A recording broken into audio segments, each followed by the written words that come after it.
How to change language on League of Legends.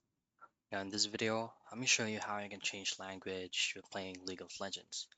So since League of Legends is actually powered by Riot Games, then we're going to have to tweak the settings around Riot Games.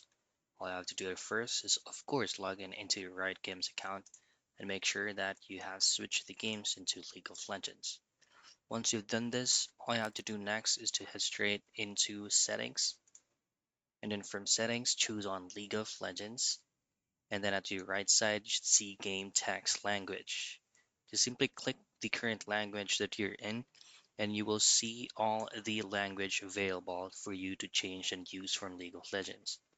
Have it save and try to restart your Riot game client.